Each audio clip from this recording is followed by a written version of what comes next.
Because you're saying to me that after you've been gone, you come back to start something in the vision that many followers had shifted gears to do something else. That's correct. What gave you the gumption to say that I have the ability? I never said that because I doubted my own ability. But I loved the Honorable Elijah Muhammad so much, and I loved the community so much. I thought at least, since his name was being written out of history, that I should do something.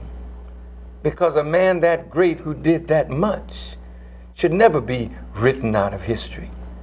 There wouldn't have been a Malcolm X if there were no Elijah. There wouldn't have been a Muhammad Ali if there were no Elijah. There wouldn't have been an Imam Muhammad if there were no Elijah. And there wouldn't be any Farrakhan if there were not Elijah. So the media takes the students and lifts the students and compares the students and tries to make the students greater than the teacher. I am unworthy to unlace his shoes. No matter what I do, his inspiration is what has guided me all of these years. And if it were not for my love for him and my desire not to see him written out of history, because he's the man that white folks most feared. They didn't fear Malcolm, especially when he left Elijah. And they didn't fear the change of direction of the nation. They feared the idea of Elijah Muhammad. In fact, if I may say this, I was on the island of Jamaica when Brock Peters was doing a movie called Lost in the Stars, and I had just appeared on national television with Tony Brown on Black Journal. And they were highlighting parts of my speech before the the Congress of African People in Atlanta. And the person who was the producer of the film, when Brock told him that I was on the island, he wanted to meet me. So when I came to the set to meet him during their lunch break, he said these words to me: "You seem like a nice guy, Farrakhan. It's not you that we fear. It's your ideas." Nothing is more powerful than an idea whose time has come. So if we have an idea that undercuts white supremacy, that undercuts a social, political, economic, religious system that has suppressed and oppressed the masses of dark people all over the world, and white people themselves too, then that idea must be crushed. You can kill the man, but if his idea lives, he lives. So Garvey, when he was deported, the whole idea of Garvey, back to Africa, that was struck. Martin Luther King was more than I have a dream. Martin Luther King was a brilliant, brilliant oratorical genius. And what Martin Luther King was when he was assassinated, he was coming to grips with America and the world problem and the war. So what do? You take a man great like that, and you don't allow people to get into the body of knowledge that Martin Luther King represented. Who's reading Martin Luther King's words? All you're reading is, "I have a dream." But that man was more than that. What about Brother Malcolm? You say, well, by any means necessary. Well, what does that mean? You can't sloganize a man that has that kind of knowledge that he put before Black America and white America. But how much of Malcolm do you really know? Very little. We live to have our public dignity since we were taxpayers in the system, and since we were blood in the war. We have the right to have something called equal protection under the law. And so there was no conflict in my head between the self-reliance of Operation Breadbasket and changing, because Breadbasket is one thing. When Harold became mayor, which we would call integration, the kind of leverage that he could do of contracts and goods and services was the dimension Dr. King talked about. I often think that the differences between them is was frankly exaggerated in many ways. Well, being a student of the Honorable Elijah Muhammad and looking at Dr. King, I admired Dr. King and I loved him, but I didn't agree with his methodology. Malcolm, the Honorable Elijah Muhammad, us, and the nationalists were on a different page. Okay. Now, if you look at the back page of Muhammad Speaks, which had our program on it, which we have today on the back page of the Final Call, it starts like this. We want freedom. We want a full and complete freedom. Now, we want justice. We want equal justice under the law. Now, here's Reverend Jackson, Martin King, the civil rights movement, fighting to change unjust law so that we, Nation of Islam, want equal justice under the law. Then he said, we want justice applied equally to all, regardless of creed or class or color. And we want equality, equal membership in society with the best in civilized society. Now, these are three basic principles that guided the Nation of Islam. We did not feel, and do not feel today, that we can get a full and complete freedom with white supremacy in power. We do not feel that we can get equal justice under the law with white supremacy in power. We do not feel that we can get equality, equal membership with white supremacy in power. So now, Reverend Martin Luther King, the civil rights movement, in their way was trying to defeat segregation and white supremacy that said that we had to sit over here while they sat over there. We had to live here while they lived there. Okay, but now, where is this going now? What are we talking about here for 2 hours on this show? We're talking about the potential of black people, but the impotence of us as a people to affect real change in the way that we are going.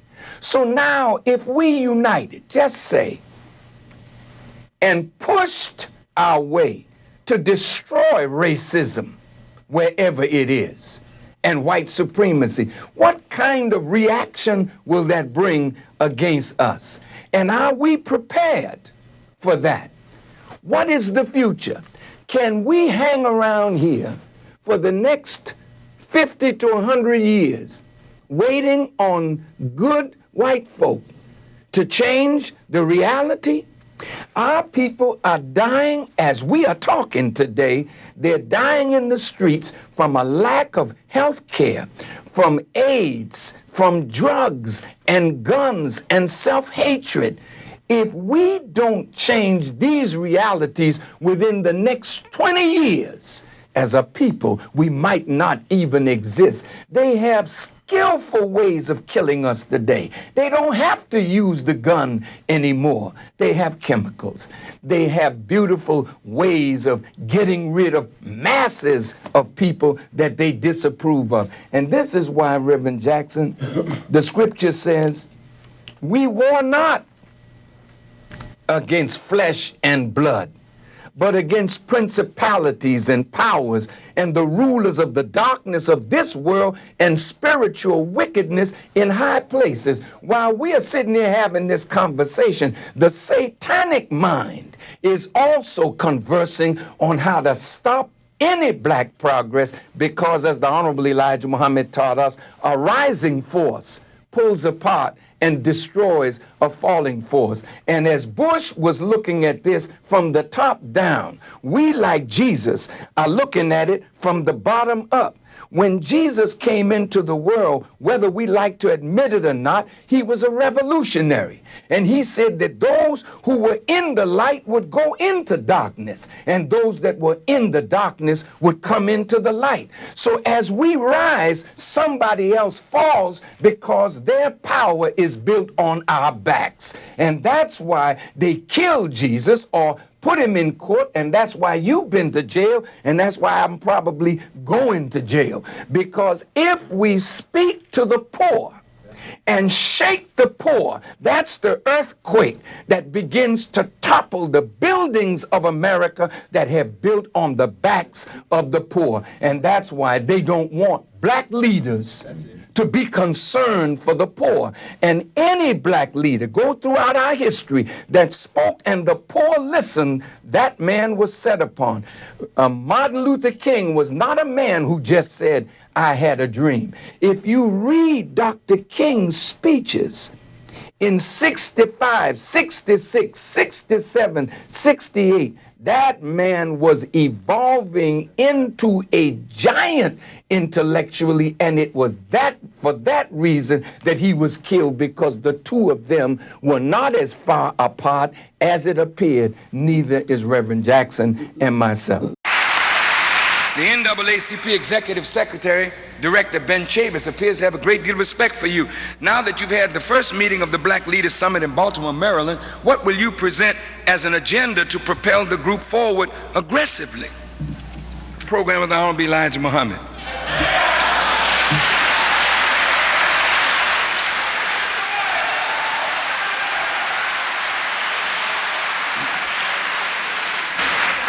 That's why I'm asking you to help me in this building fund, because most of our leaders still have a mentality to want to beg white people, and that's the wrong mentality.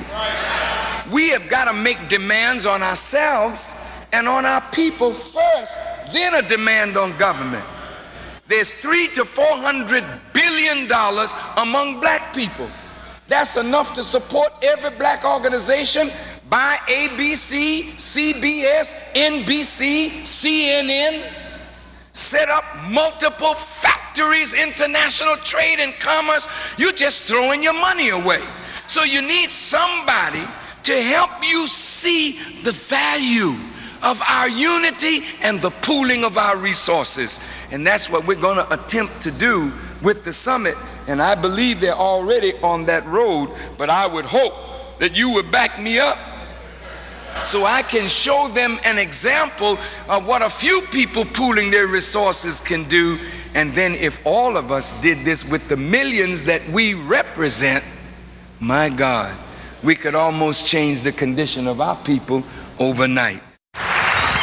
I'd like to follow that same thing with a gentleman who we talk about, someone who is a real leader and has so many people that listen to him on a daily basis, and we just love what he does as a leader of the Nation of Islam. I was honored some years ago now, obviously, to introduce Minister Farrakhan at a political rally. And I'll never forget that, because as we know, under the Honorable Elijah Muhammad, the nation did not vote, did not put emphasis on that. This was the time, and Reverend Jackson was running, that Minister Farrakhan came out and said, we are going to vote. But not only that, he talked about why they hadn't voted in the past. And I'll never forget that. Without going back over history, though, because we have a limited amount of time, but I want you to tell us, Minister Farrakhan, how you feel relative to this whole reauthorization of the Voting Rights Act and voting in general, if you would. Thank you. First, it's a great honor to be here at Push with my brother, the Reverend Jesse Louis Jackson, and with my brother Ron Walters and my sister Michelle Goodwin, and of course you. This is the 37th anniversary of the assassination of Dr. Martin Luther King Jr. And in our discourse, we don't want to forget why we are here. That great man pushed to break down laws that were unjust, that created an inordinate amount of suffering among us as a people, but it rendered America powerful but greatly immoral.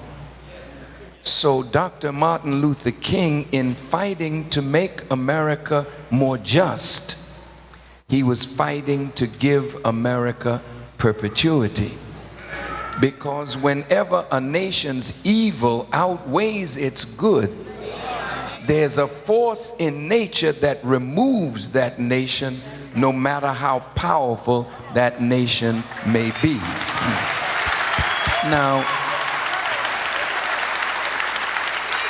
Now, the fact that in 1967, 1965, 1954, great effort was made by black leaders and black people and white people of goodwill to change unjust laws.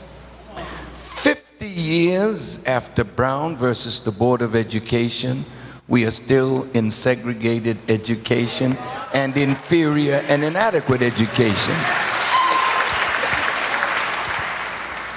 Since this is 2005, 40 years from the passing of the Public Accommodations Bill, which was to give black people access to things that we should have access to, but not necessarily to destroy what segregation had given us. Segregation was bad. But we took a bad situation, and the dollars that were in our hands circulated in the black community once, twice, 3, 4 times, which allowed us a little bit of economic development. Which will come on later tonight. Reverend Jackson said, breaking down unjust laws gave us access to capital, which would have allowed us to expand the hotels, the motels, the restaurants, the bus companies that we had under segregation. It was never Dr. King's dream that we should lose everything that we gained in segregation to end up integrated with nothing. Now, one last point.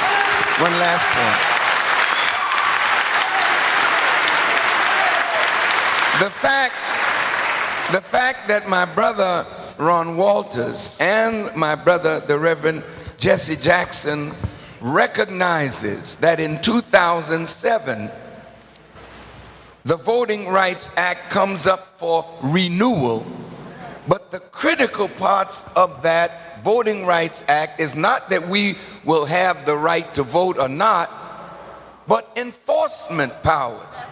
Now, the thing that bothers me, Cliff, and to the American people who are watching, the scripture says we war not against flesh and blood, but against principalities and powers and the rulers of the darkness of this world and spiritual wickedness in high places. If we didn't have a man like Reverend Jackson and Dr. Ron Walters watching the tricky language, which means that the minute they give us something that we die for, the minute we think we have it, they are making moves to take it away from us. So we're not dealing with sincere people, we're dealing with disingenuous hypocrites, white racist supremacy, and that's why we have to organize and unify with power to change realities.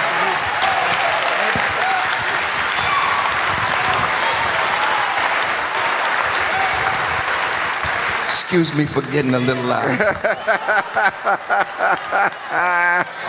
You're excused, Brother Minister. And he reminded us, where do we go from here? Anybody to think that we are somehow without the capacity to fight back, or to give up, or to surrender. No, and I think we got to fight. And part of it, Cliff, now is that we're on the defensive. Defense means fighting in an attempt to stack the court with right-wing judges. It means fight in an attempt to kill affirmative action. This is a massive street protest must accompany the votes. We cannot accept any proposition that begins to infringe upon 50 years of progress. But no, I totally agree with that, but that still does not. But we have all too often, Cliff, depended on somebody else other than ourselves. The Honorable Elijah Muhammad said to us years ago that the factories were going to close and black people would be out of employment. And he asked us to pool our resources intellectually and financially to do something for ourselves before we were forced to do it. Now, with $750 billion coming into our community and going right out, we have the means to change the reality under which we live if we accept the responsibility to do that. Leadership is always looking elsewhere, but the responsibility now is ours. So I feel, as a solution, that we in leadership need to encourage our people to look within, because if we accept the responsibility that really is ours to change the realities under which we live, then in that coming together first, Reverend Jackson and I being on this show. Now, there are many that would like to see us in conflict with each other. Some ideas may be different. But the fact that we are here together is a sign of something that's big. Why? Because if black leaders first recognize that our people are going down in health, in politics, in morality, we are headed into the abyss. And only the unity of us as leaders addressing the real concerns of our people is going to help us take control of what we can take control of. For instance, right now, why are we marching against a white man who kills a black man, but will not stand up when black people kill one another? That's on us.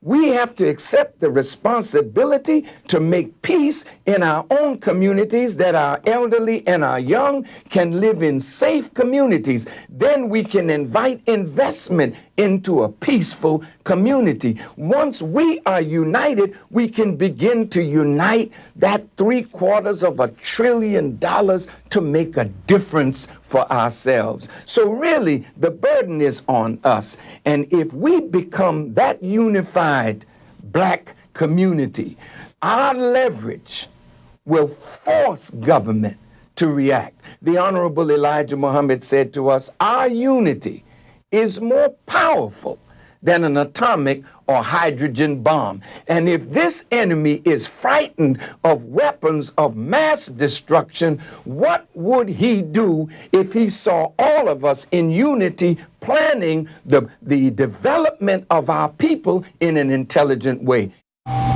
If we ever get it together, that is, get unified, how do you all envision the black future? If we ever get it together and get unified, how do we envision the black future? Yeah.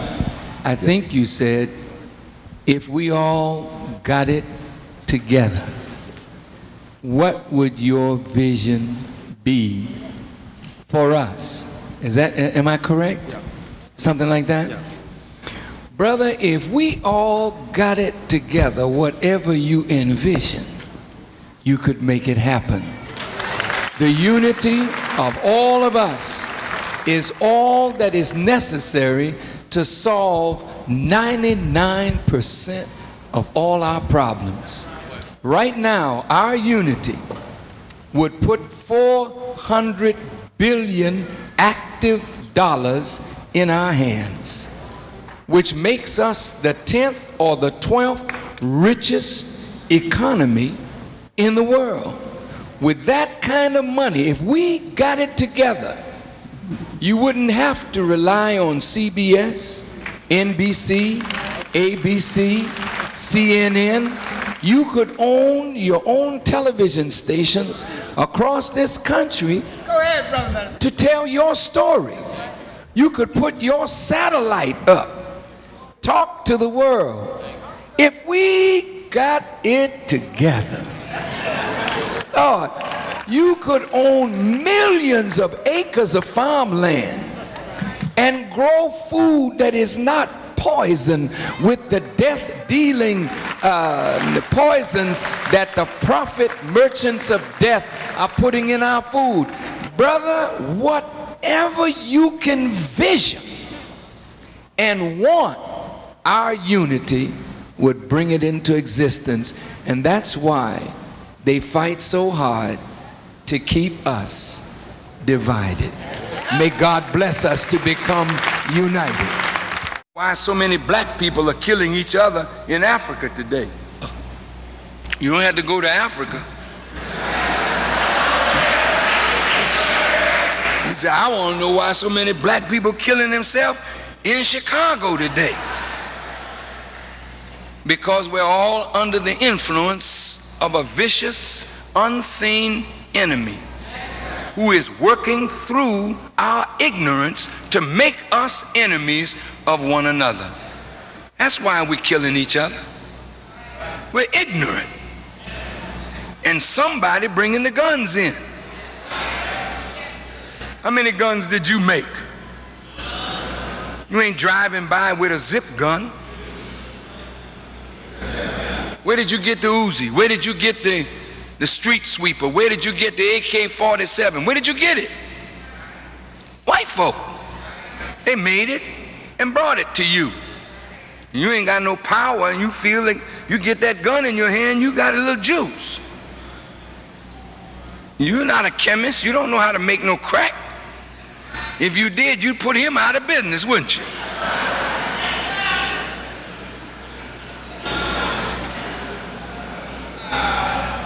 You know how to smoke it, you just don't know how to make it.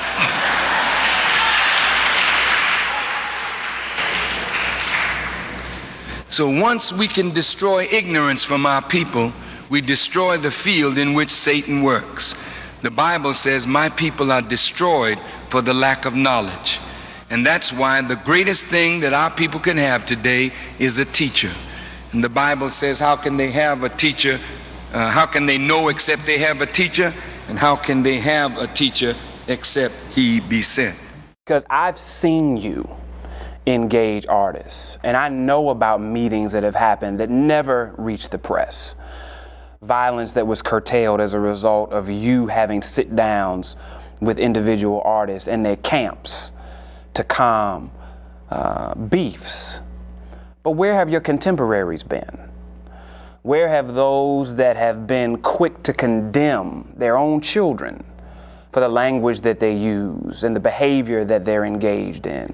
Because you and I both know that even though Shorty on the block may not listen, the artist will if you come, if Jesse comes, if Sharpton comes, if others come. But in many cases, I've only seen you come. And so what about your contemporaries who have had the capacity to mentor these artists, who have the ability to reach the masses, but have only been engaged in condemnation? Well, first, what is the spirit out of which the condemnation comes? I watched a sister that lives in Philadelphia that passed away maybe 2 years now. I'm sorry, her name escapes me. But she was the first one to condemn. Not the first, but C. Dolores Tucker. Thank you. She condemned the artist for their language. Yes. But not out of a spirit of hate. She's a mother. And just like your mama would take you aside and put that switch on your backside and then send you back out to play, C. Dolores Tucker was like a mother saying to her children, look, this is unacceptable. We've come too far for you to do this to your sister, to your brother. But it appeared like a mean-spirited condemnation. She went to the record executives and blasted them. She's a mother. We are her children. She wants to see her children better. Bill Cosby. Bill Cosby was speaking in a black environment, and his words were taken out of a black environment to the national environment, and it looks like Bill Cosby now, who is had the father image on the Cosby Show, is now talking down to his people. He's talking to the reality of a condition that he wants to raise us from. Maybe he didn't do it in the best manner, but his spirit was not a spirit of hatred for our people. I'm in love with black people. I don't care how you present yourself. I'm in love with you. Whether you gay, you straight, you this, you that, I know that there's an essence in black people that if you touch it right and bring it forward, that same black man that's doing what he's doing today will do something greater tomorrow. Malcolm is one of the best examples that he went all the way down to selling our women and selling drugs and pimping and robbing. But when he got a message that touched deep inside of him, Malcolm the pimp became Malcolm the professor, the teacher, the leader. And that's what's sitting up in these rappers. Now, if you look at 50 Cent, who is hot today, Kanye West, these young men have millions of people in the palm of their hands. I don't want to see us condemn them. I want to see us teach them, encourage them, enlighten them, and encourage them to do better, because the whole world is listening. You go to Africa, it's rap. You go into the Islamic world where they hate Western culture, the young may be hiding it under the bed or somewhere, but they're listening to rap artists. So to me, that says to the young rapper, look, man, you didn't want to be no leader, but you got millions that are hanging on every word you say. Why don't you become a teacher of them? I can give you wisdom, put it in rap language. Jesse could give you knowledge and you put it in rap language and start instructing your people. But then the record executives would say, we don't want that. So let's set up our own distribution companies. We have to distribute something better to our people, because as a man thinks, Jesus said, so is he. You are what you eat. So if you're eating filth, you can't have a clean system. And if you're eating filth in your head day in and day out, you can't come out with clean language and clean actions if that's what you're feeding on. So Mao Zedong, to me, one of the greatest revolutionaries of our time, he had 1 billion people to convert to his idea. What did he do? He saw the value of the cultural community. So he took his ideas, or they took his ideas, put it in song, put it in dance, put it in plays, put it in books, and before you know it, China became a great, great nation. We'll never become a great nation without our artists. Our artists are the key, not only to the liberation of black people, but the liberation of humanity itself. I'm an educator and I see very little future for our black youth. What can I do to help more? Because I'm very discouraged with what I see daily. My dear brother or sister educator, the thing that we must do to encourage our youth is to give them, get first the knowledge of self and give that to your students. You won't have any trouble with your students. Your students want to learn, but they don't want to learn the old foolishness of this world. And I might say to all teachers, please listen to me. Every book that you have ever read on child psychology is worthless. Come on. I'm going to say that again. Yes, sir. All books that you have ever read on child psychology are worthless. all your textbooks on methods of imparting knowledge to your children are useless. If you are not a creative teacher, you can't hold the attention of your students. The old methods won't work, and you cannot treat students like subordinate jackasses. Listen to me carefully.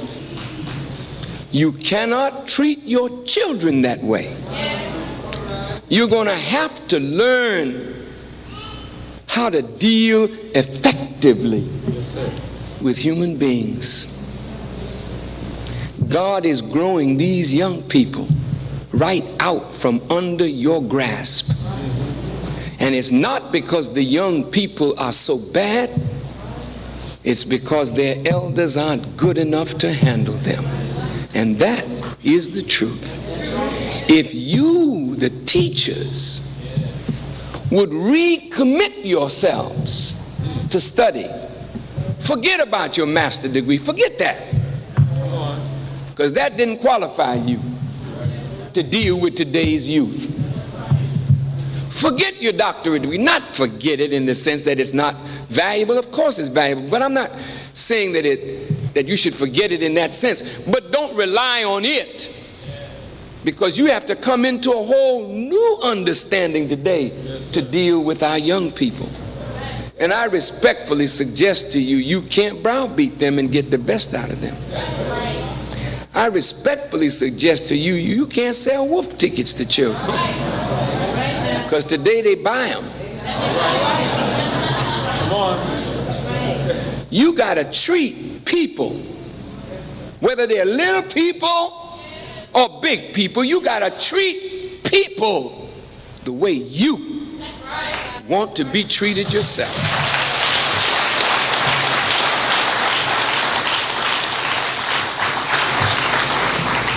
If you will study, my dear brother, the teachings of the Honorable Elijah Muhammad, you will have so much ammunition to go into your classroom and revive and revitalize your students.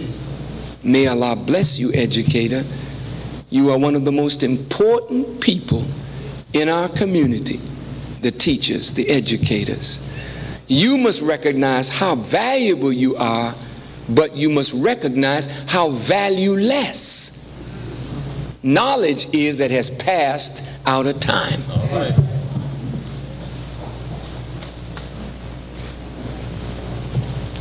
Picture a flashlight with ever-ready batteries. That flashlight has a radius of light. You are standing at the center holding the light, right? And the distance to darkness is the radius of that light. And you can stand in the center and you can swing that light and you get a circumference. Is that right? If you put the light down where you stand and walk, you will walk in the light for a while, then you will walk out of the light into darkness. Unless you have a light with you. And I respectfully suggest the world of white education is dying. And if that is the light by which you see, you are going blind. And if you are blind and you are trying to lead the blind, all are going to fall in the ditch. You need a new knowledge today. And I respectfully suggest that that new knowledge is coming from God through the Honorable Elijah Muhammad. This person asks, what do you do when someone you care about wants to sell drugs?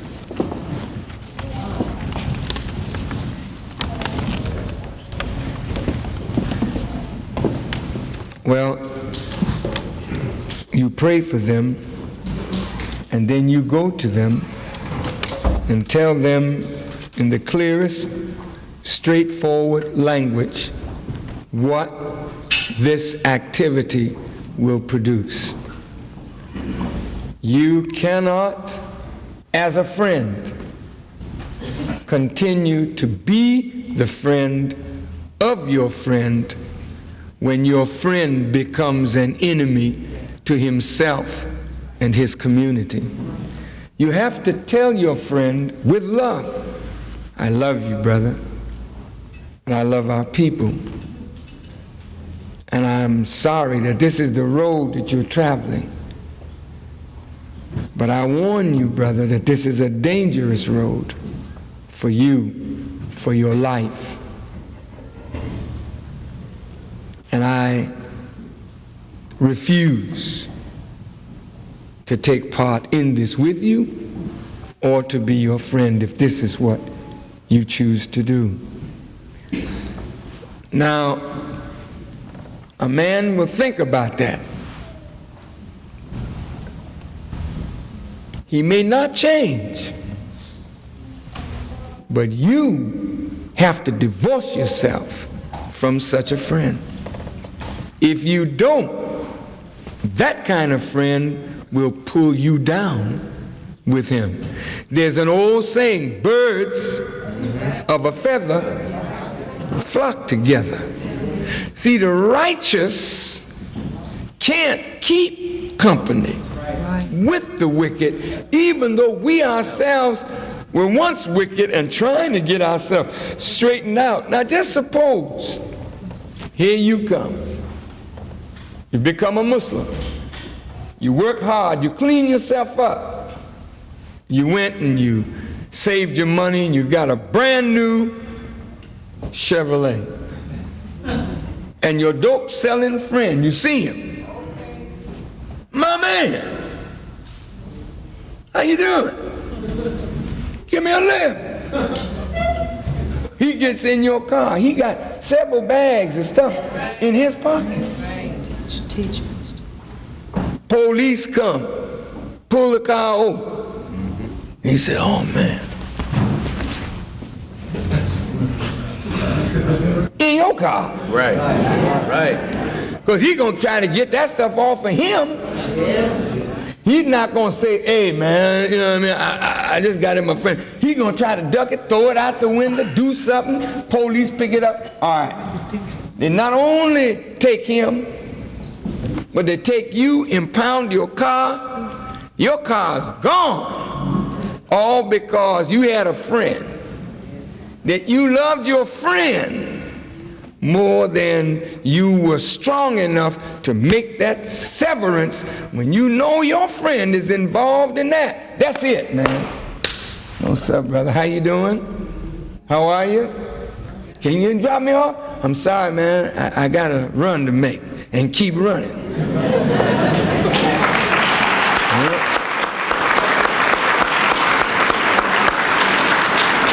And when that friend gets in trouble, as he will, or is killed, as he might, as he's dying, he will remember the words that you told him in warning him.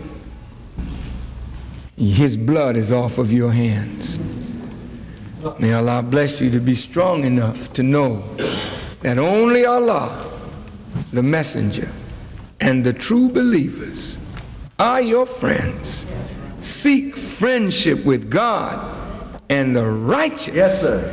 And keep friendly company with your people that you grew up with. But when they choose that lifestyle, you have to go another way. Yes, sir. Thanks. Brothers and sisters, I'm going to be very brief on the questions that I was given. To my dear sister,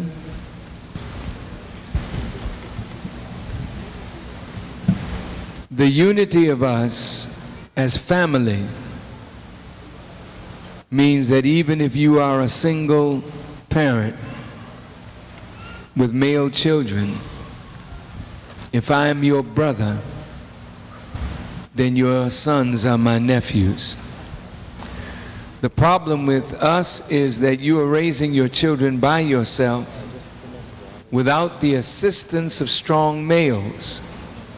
The Nation of Islam and other black organizations need to support the single parent, the female, by helping her without trying to be what she may not want us to be,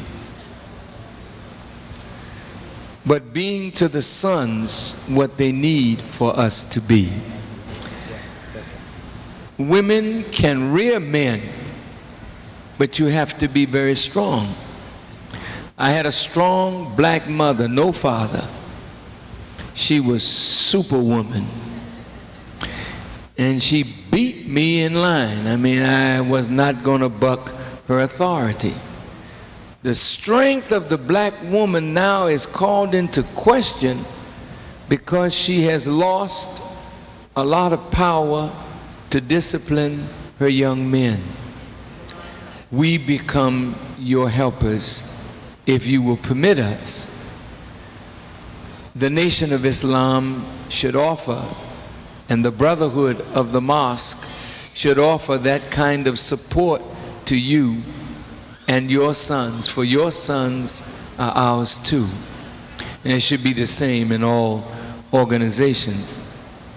Each of us has to fight against the influence of the world that snatches our children, because we only have to offer them our knowledge, our guidance, but we do not have to offer them what the world has to offer. Plus, sister, when you get busy as a parent and you leave your children at home to be educated through the television is subtly breaking your own grip on your children. And by the television separating the children from their parents, from their elders, then there is no wisdom from our experience that we can impart to children who don't respect us anymore. So they're learning from Satan through the TV and through their peers that know what they know but are not wise enough to guide themselves. Well, how do we break that?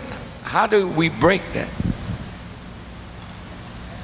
You know, as a Muslim and a student of Scripture, I find that yesterday's understanding is insufficient to deal with the shape of young people's minds today. Therefore, they don't listen to preachers. They don't listen to teachers. The little sister was talking about the lack of spirituality in the church. Many of us think we're spiritual, but we're backward in our spirituality. What the children are looking for is practical lessons from our spiritual experience that can equip them to cope with the pressures that today's world offers to them. All of us as the elders, we did not have the forces operating on us that the young people have operating on them. So they need a greater knowledge and sophistication to deal with the forces of the world, and therefore educators have to stop being frozen in time by quoting dead scholars whose knowledge and methodology is insufficient to handle today's problems. We as educators, as spiritual teachers, have to continue to grow to cope with the reality of today. Otherwise, we not only can't do our children any good, we can't do ourselves any good in this kind of world. So we have to grow. And we have to study. You can't say as a mother, I can teach my children, if you're not constantly learning yourself. And most of us as parents have stopped the process of learning, so you have died at the level where you were. Learning is not relegated to young people. Learning is a process that continues from the cradle to the grave. A doctorate degree does not qualify us to deal with what's out here today. It is perpetual study of the realities of our time that will allow us to speak to the youth. Now, I will close by saying, and I'm not trying to pin any kind of laurels on self, but God is ageless. If he has been here from time immemorial, he don't have any gap in being able to deal with what he creates. But why should there be one with us?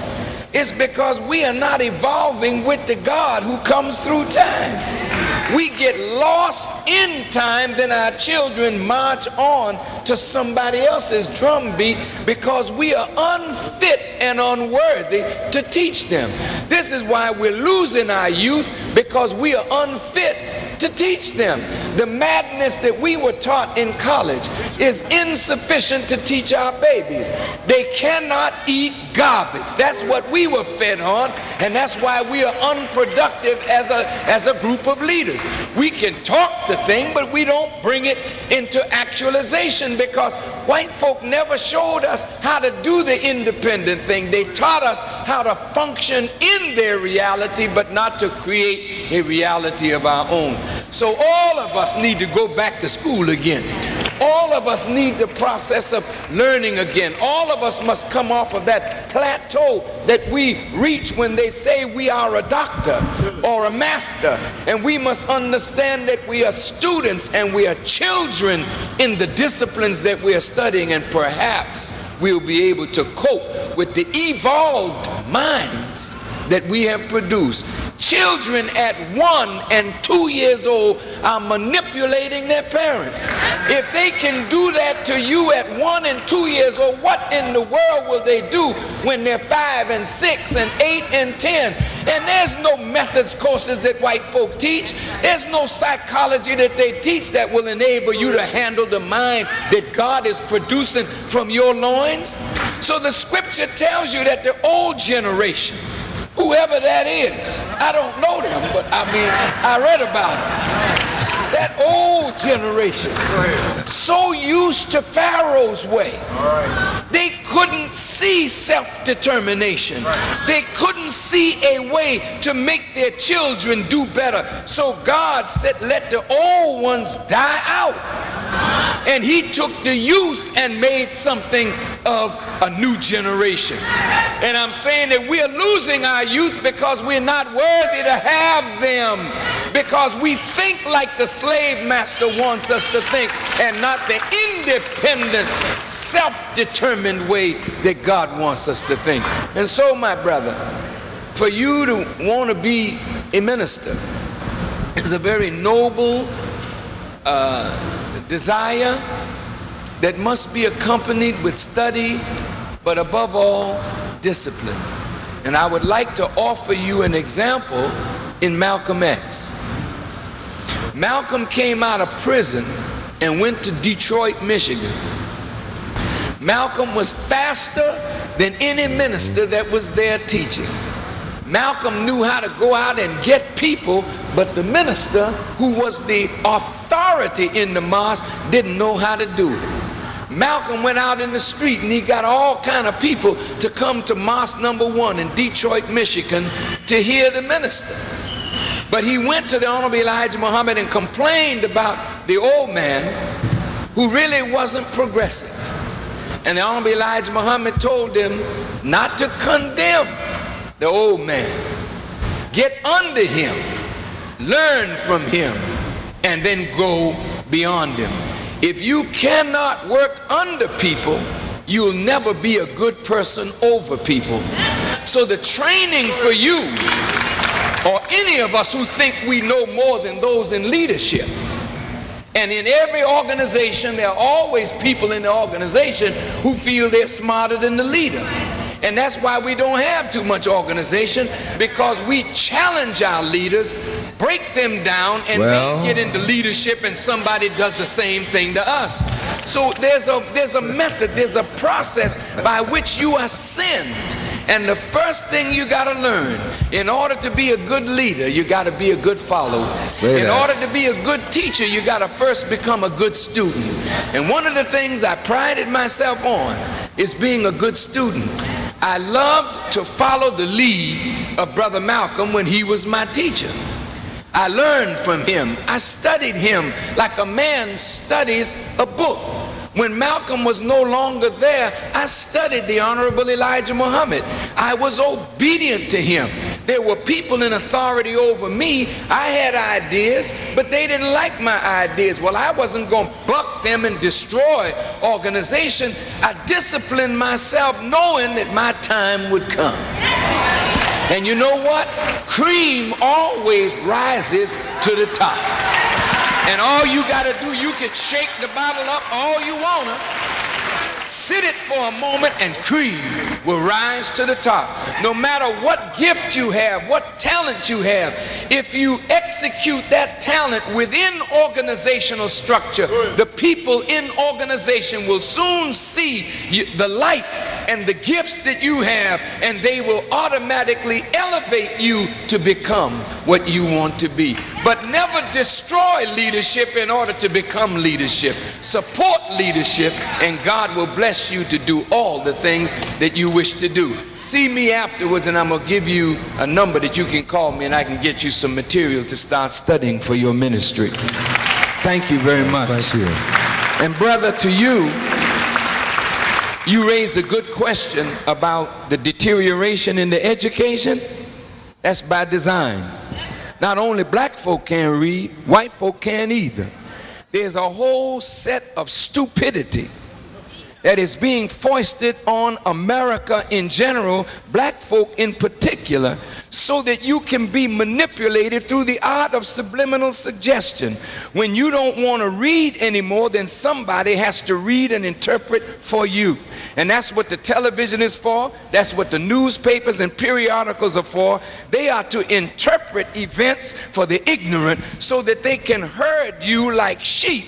And that's exactly what's happening in America today. The country is being taken without even firing a shot. And it's not being taken by you nor by me, but there are forces that are at work that are undermining the learning process. At the same time that we can't read and 30% of America are functional illiterates, the white boy is going out in space. Do you understand? It takes tremendous knowledge in mathematics to go out in space. Well, if they know how to put a man on the moon and put a telescope out in space, then correct it.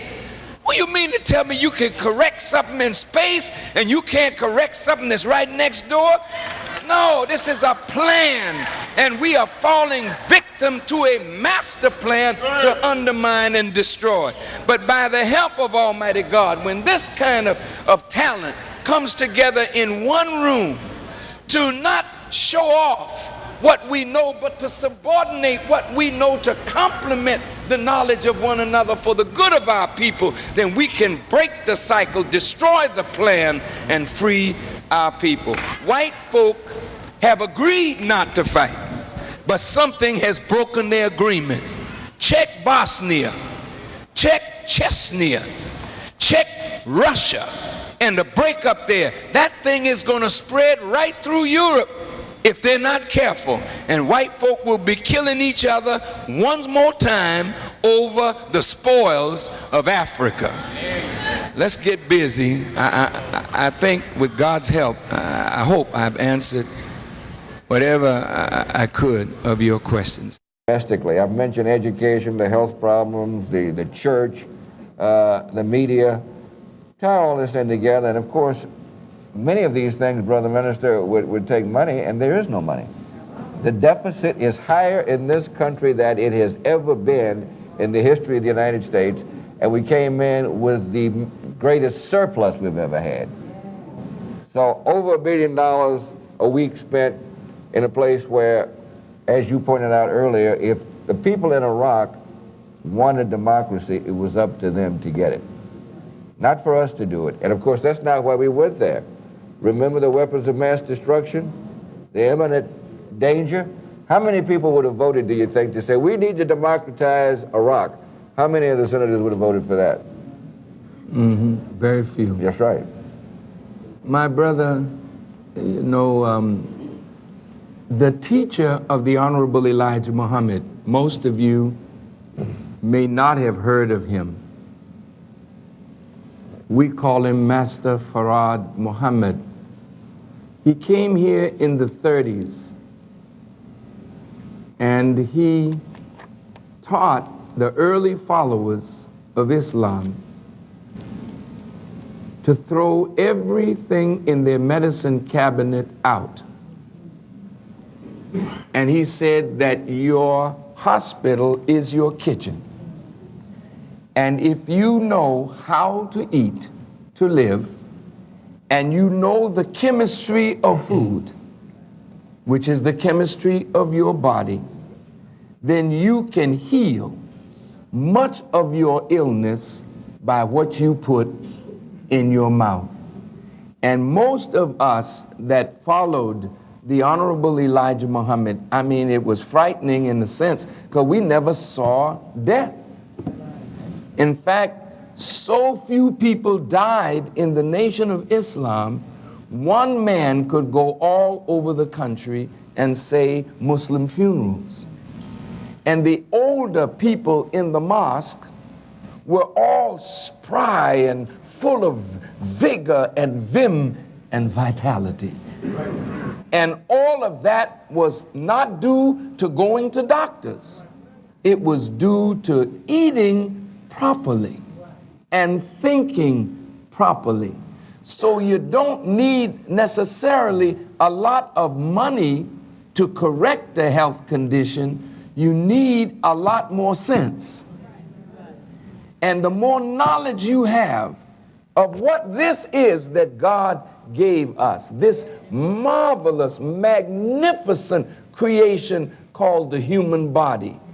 And if you know what to eat and how to cook it, and if you understand the reality of the land to your body, and if you understand that the enemy has taken land away from black people, and we in silliness have run away from the South and left land down there, and we've lost thousands and thousands and thousands of acres of land. Your grandmother was probably more healthy than you. Your grandmother could pick up weight that would kill you today, and you go to the gym. My dear. And our grandmothers were not suffering from obesity. We are an overweight people today because we are eating really the wrong kinds of food. And even those of us who learn how to eat, the sad thing is you don't control the production of what you eat. So when you go to the supermarket, it looks good, but is it? They put dye in the fruit to make it look orange, to make the lemon look yellow, to make the meat look red or pink. And these are carcinogens that end up giving you cancer. Now, if you're not aware of how the food is being raised, then even to eat that food is taking a chance. The hormones that they're pumping into the meat to fatten it before time so that they can make more money. Then they put these hormones in the meat, you eat the meat. And most of you that are in here that are 50 and 60, I'm speaking now to women. When you were a young lady, you probably had your menses at 12 and 13 and 14 years of age. But now our children at 9 years old have their menses. At 9 years old, they have breasts sometimes bigger than their mothers. Well, this is not normal. It is the kind of food that you're eating that is actually growing you, just like it's growing that calf to get it to the market sooner. They're growing our little daughters, getting them to the market sooner.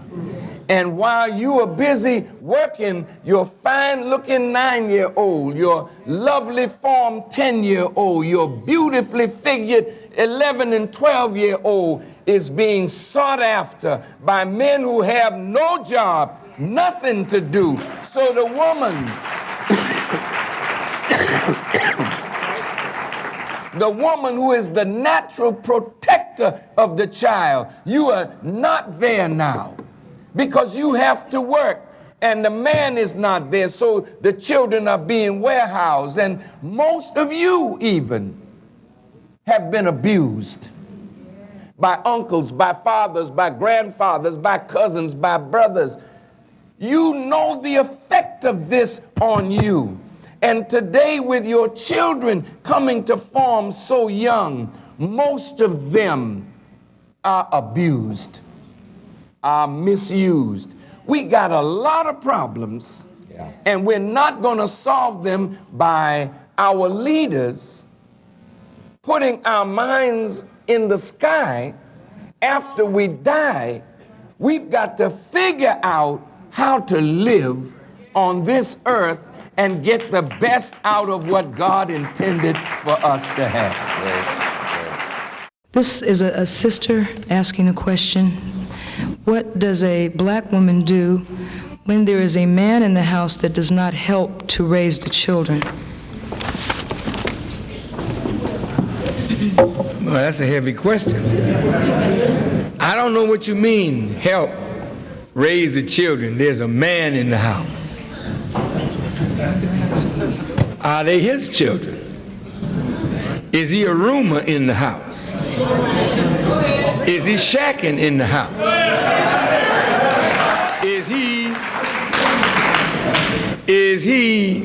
When you say raise the children, do you mean he don't give any money? Or do you mean he doesn't give counsel? Or do you mean he doesn't play with the children? Or he doesn't spend time with the children? See, there's too many unanswered questions there. But if you mean he's in your house, he's a man in the house. He's not a husband. And he's not a father. You got children, but he's enjoying you.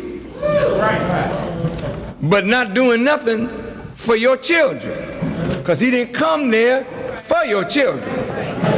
He came there to have a comfortable bed and a warm woman in the bed. He didn't come to romance or raise your children.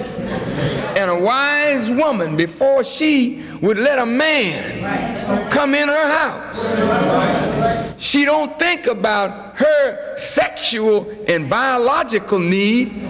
That woman got to think about her children. And what this man that she's letting in her house, what does he think about her children? And if he don't love your children, he don't love you. Don't waste your time.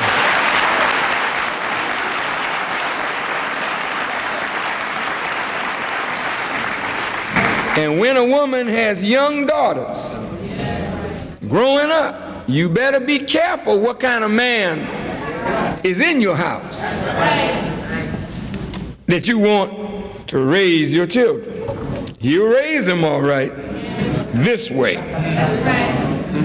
You understand what I'm saying?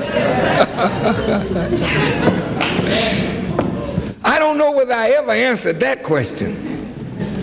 But based upon the way it read, that's what I felt from the words. Do you still stand firm on the issue of racial mixing? I don't like it. Why not? No. The black woman is suffering today from no black men. Black men in jail, black men on the corner, black men uneducated. Go look at the black colleges or white colleges. You see black women in there getting the finest education. Where will their counterpart be when they come out of college? There's no male counterpart that's even worthy, or very few that are worthy to marry these young women who are trying to be chemists and scientists and mathematicians and engineers. So we need to wake up. That's why I called the Million Man March. I wanted to get black men to take their responsibility. Now, you can't legislate against love. So when a black person and a white person are truly in love, I have nothing to say about that. Do you forbid in black and white dating and marriage? I would love to forbid it. Because we are so far behind. Our women don't have adequate men. So I want the black man to marry the black woman. I want the white woman to marry the white man. Why? Because that's the natural thing. If it were not natural, you'd have many cross marriages. You don't find that many Chinese marrying white people, or Indian people, or black people. You find it somewhere, but Chinese marry Chinese. White people marry white people. What's wrong with black people marrying black people? That don't mean we're racist, but we look at the crossing of the two. Well, okay, they're in love. But love transcends ethnicity and racial boundaries.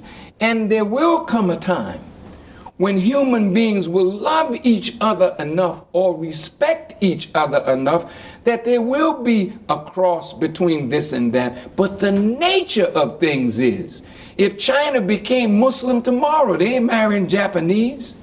They're not even marrying Koreans. But doesn't it tell us that a society is advancing in its compassion and understanding of equality? Is it if really? People can mix? Is it really advancing when there's no advancement in the intellectual capacity of the masses of the people? But I'm not talking about academic achievement. I'm solely talking... What I'm talking about, sir, is a slave mentality, where the slave is always admiring the slave master's woman.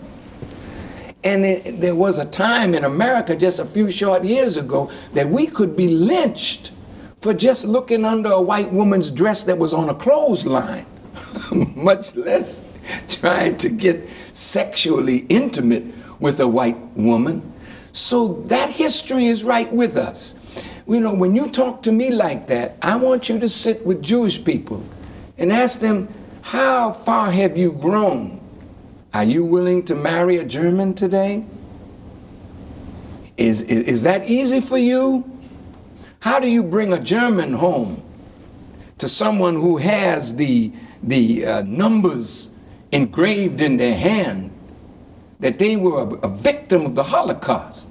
So you have to be sensitive to what your people have suffered. Over time, they say, time heals wounds. Well, it ain't quite time yet for Jews and Germans to just mix up like that, maybe. And is it time for black and white? Well, it's time for us to understand each other better. It's time for us to try to get along with each other better. The principle of justice is the means by which enemies become friends. But aren't you yourself the product I absolutely of an interracial am. marriage? But it wasn't interracial marriage, sir. It was interracial rape. My mama was a black woman. My father was half white. So when you're on a plantation, you didn't tell the master you couldn't have a black woman.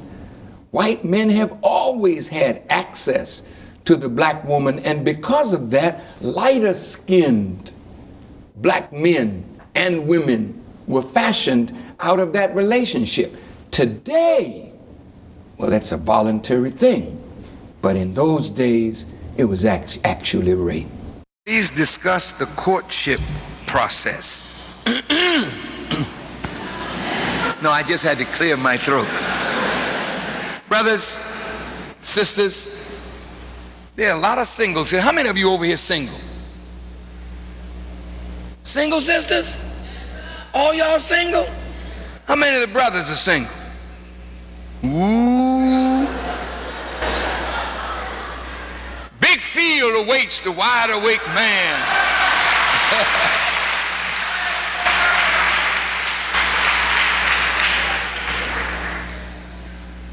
We don't have no monastery here. We believe in courtship and marriage. That's a fundamental principle of the faith. In fact, in Islam, the Prophet Muhammad, peace be upon him, said marriage is one half of faith. And so we must, in this life, try to find the proper mate and marry. The courtship process is a very beautiful process in Islam. We don't believe in sampling the goods. You know, she's not a cookie. You take a bite out. I don't like that one.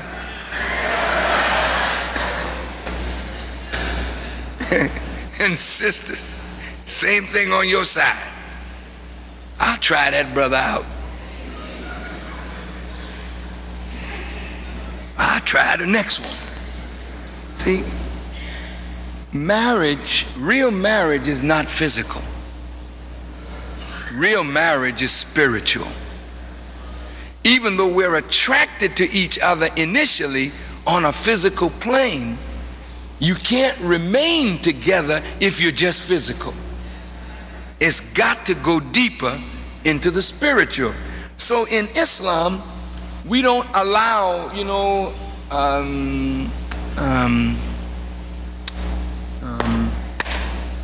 we don't allow, you know, this premarital sex. Oh, that's shack. You know what I mean? See what this is all about. I make my decision. You know, sex has a blinding characteristic to it, brother and sister. You get involved in the physical, you get so caught up in that, you really never get to know the person.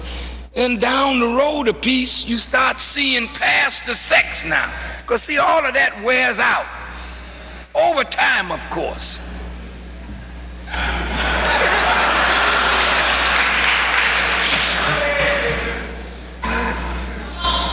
All machines sometimes slow down and break down, brother.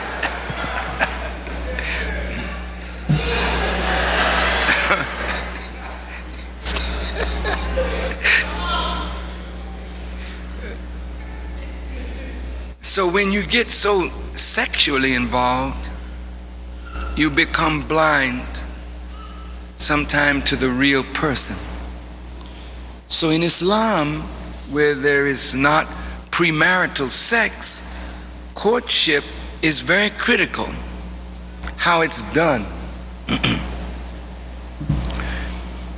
Court means just that. Bring the evidence as to why you are fit for me to marry you. Well, what, you want to get to know the person, right? What do you know about him? I just think he's handsome, boy. He's so sharp. She fine, man. You see it? Especially when that headpiece fell off. Did you see her hair, man?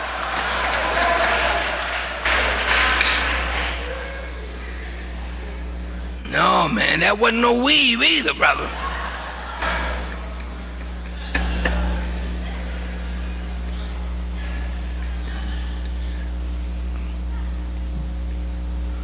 Courtship means just that. You get to know the person through conversation. You want to know something about the history of the person. You want to know something about the background. You want to get to meet members of the family. Then you want to ask and raise questions that give you insight into the character of the person that you want to spend the rest of your life with.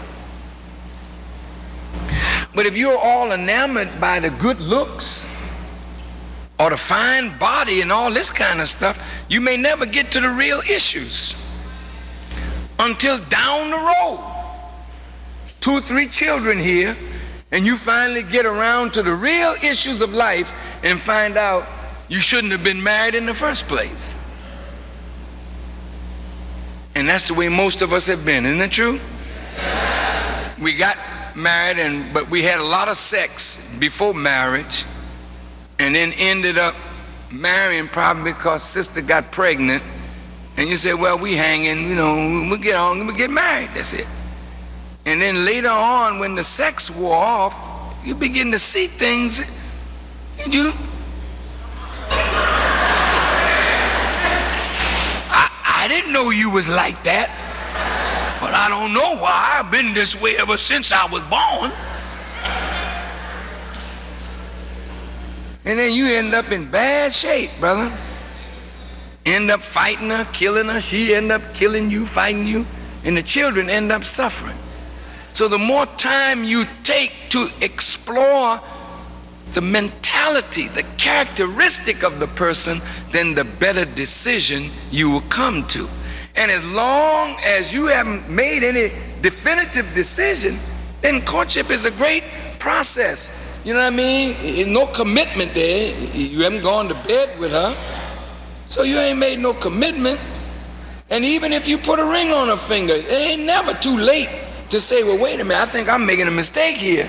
It's better to back out before the fact than wait till after the fact. But everybody's not suited to each other simply because you believe in the same God. Somebody say, I'm a Muslim, there ain't no God but Allah, Muhammad is his messenger. Well, that's all I need to hear. No, you better hear a little bit more than that, brother.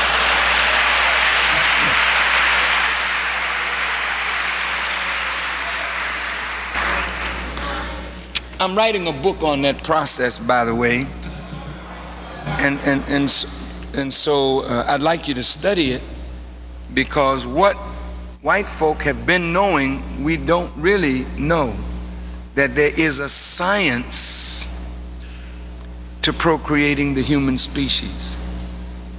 It's not an accidental thing. It really is a scientific matter.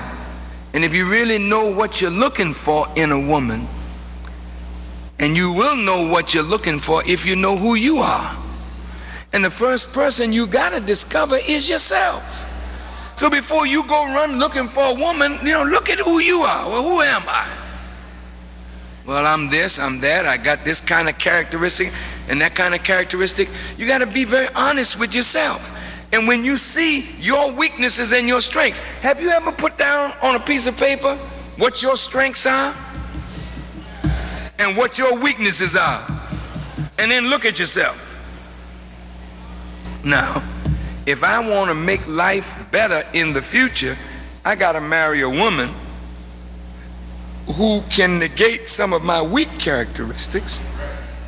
And then when we multiply, the child could be greater than both mom and dad. And this is the way intelligent people think. I mean, just like they breed horses and breed pedigreed dogs. I mean, you're not a horse, you're not a dog, you're more intelligent, but you should be thinking about breeding, not on a cheap level, but who are you? That's why when you're a believing woman, you don't want to just run around with something that don't have God at its root. You're making a serious mistake. Should Muslim children who are high school age be participating in courtship? What are your recommendations? Well, let me say this to every mother and father. You know, every young girl and boy, I imagine, at a certain age would like to be introduced to the opposite sex. That's natural, isn't it? But courtship? Never. Never. You don't let no man take up no time with your daughter. What the hell is he gonna do with her? He ain't got no job. He can't earn no money. All he got is a sperm. Do you hear what I'm saying? Yes, then why are you going to let that man spend all that time in your house with your daughter with your back turned? You're a foolish mother. And you end up with a pregnant daughter, and you be around here saying, I wish I had known better. You do know better. A young man come to meet your daughter and meet your husband. And what is your intention, man? What you want with my daughter? I just want to talk to her. Talk to her about what?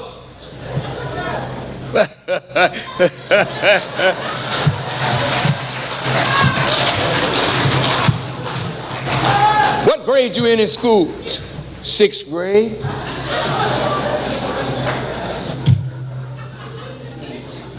How old are you? 16.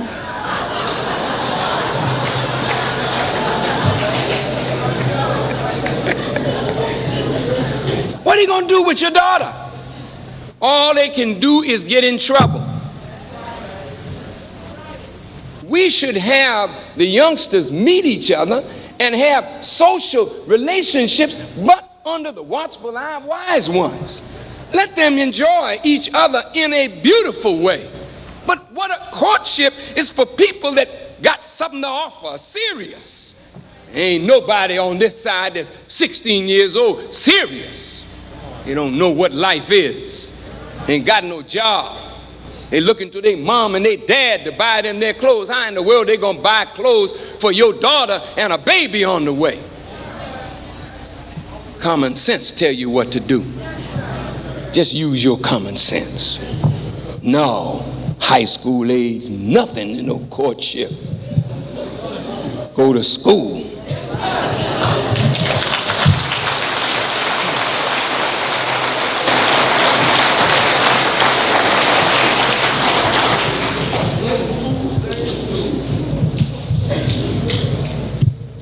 Messed that thing up, didn't I?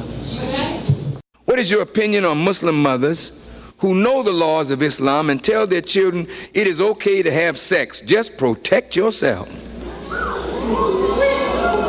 And they knew the law of no fornication before marriage. Signed, Confused.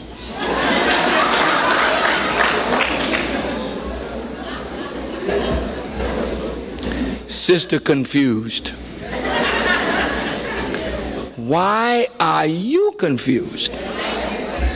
Seem like the person who's confused is the person who knows the law and teaches contrary to it. You let that confuse you? There are hypocrites in every faith, aren't there? Yes, sir. So you just ran into one. Don't get confused. If you got a young daughter and you telling her be safe, have safe sex, so walk around with condoms in your pocket,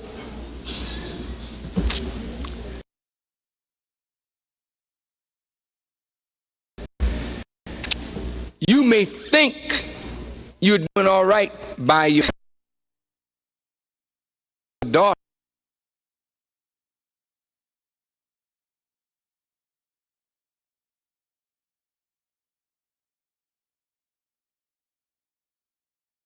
For what she finds somebody that she likes, and she's like a dog in a meat house. She'll sample this one today and that one tomorrow and the next one the next day. That's why they make more than one condom.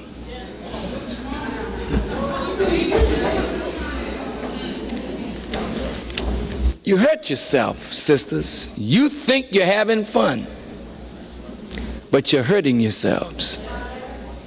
Any good mother will always advise her daughter properly. Whether you lived it yourself or not, and made mistakes yourself or not, once you know the right way, it is your duty to teach the right way. Yes, it's hard. Don't tell me it's hard. I know it's hard. they're going to do what they want to do anyway, but you don't get any credit as a parent teaching them in accord with a permissive way of life. You know, just be careful, daughter. Make the boy wear some protection. What are you telling your daughter? You know, sisters, you don't know yourself. Boy, you really mess yourself up. You know, a woman, I don't want to get into all of that tonight, but I'll tell you something. There is a reason why the scripture says a virtuous woman is more precious than silver and gold. Yes, sir. When a man got a woman that's a virgin, yes, sir, you got a prize, brother. You got a prize. Any man that's been out there in the world, you'll fool around with the woman who will fool around. But when you want to settle down, you're looking for something clean to settle down with.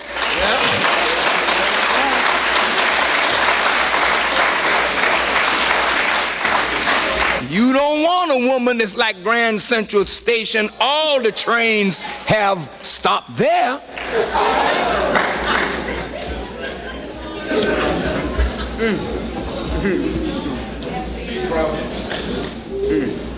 You meet a woman with a pocket full of condoms, brother, you better keep going.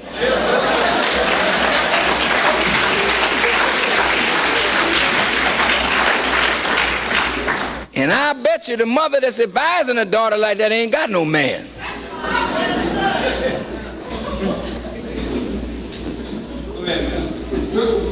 I know that.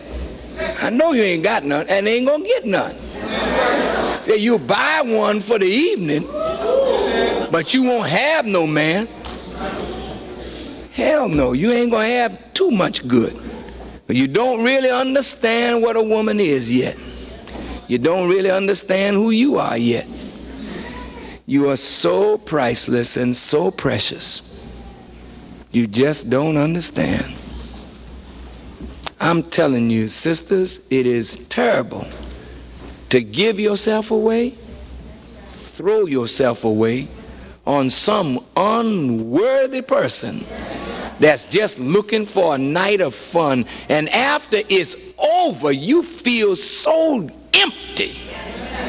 What did you get out of it? Really, nothing. And the men are so low down, after they have you, they go talk about you and tell the other brothers, oh man, she loose. Yeah, I had so you can hit that. That's right. Is that what you want? Right. Well, get away from being cheap. You don't experience cheapness. You've been that all your life. Come up out of that. And if you come up out of it, don't sentence your children to that. There's enough of that in the world already. Go ahead.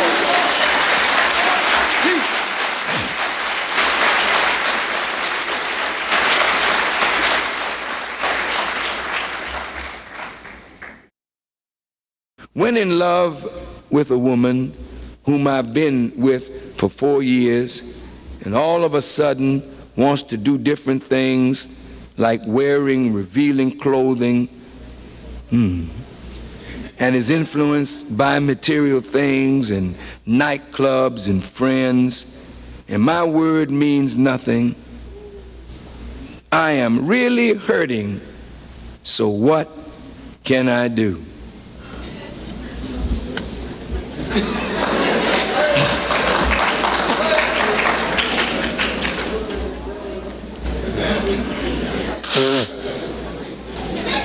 That's the answer.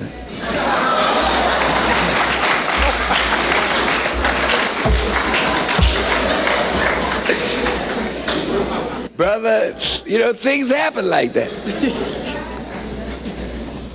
people change up on you.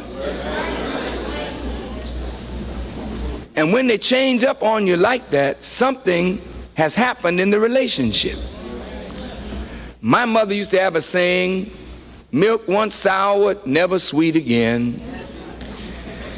I don't know whether that's a good saying where love is concerned.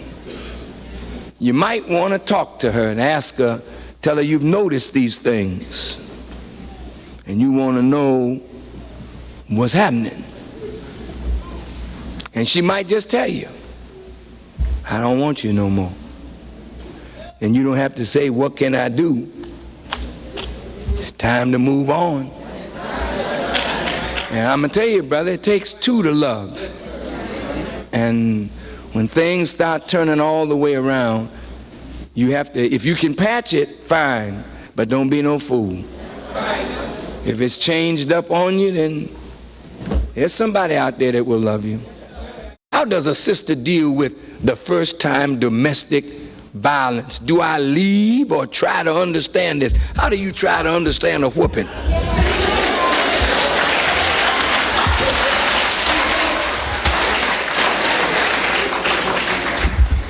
Police just jumped on me and whooped me to a fare thee well. Should I leave or should I just try to understand his nightstick?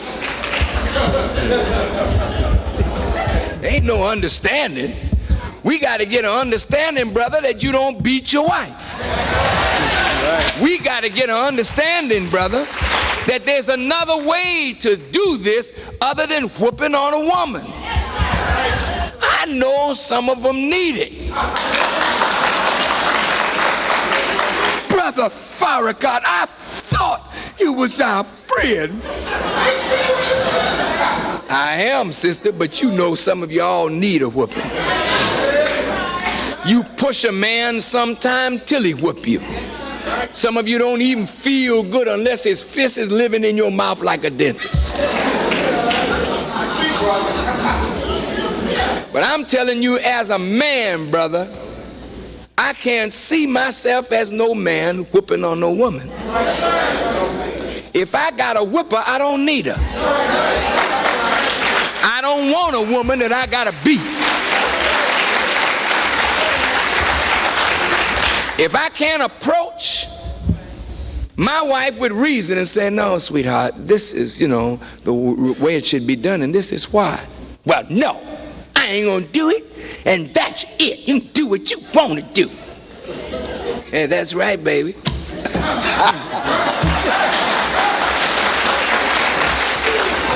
Better hurry on up and believe it, man.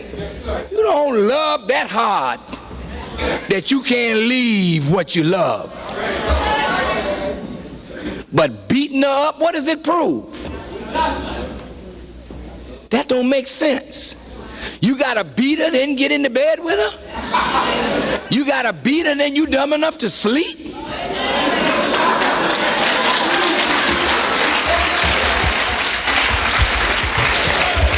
No, sister, I don't believe in that whooping. My mother, listen, my mother, bless her heart, she's gone on, but she sent a few on before.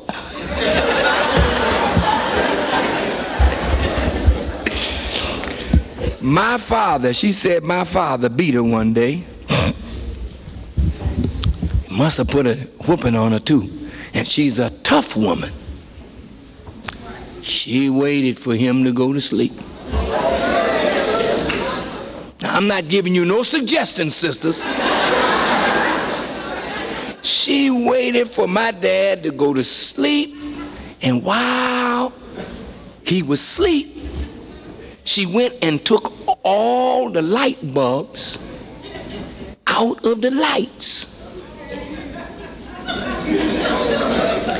Then she crushed the glass and put it all around the bed. Then she got a hammer and eased up on the bed and went to hammering a nail, which was his head. He woke up quick and jumped. She hit him and then she ran. He jumped up out the bed, stepped on the glass, and he was hollering and screaming. She didn't have no husband after that. She died a single woman.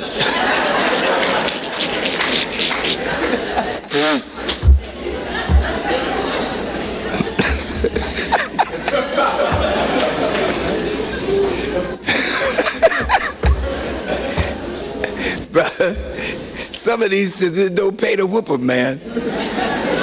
Some of these brothers woke up dead.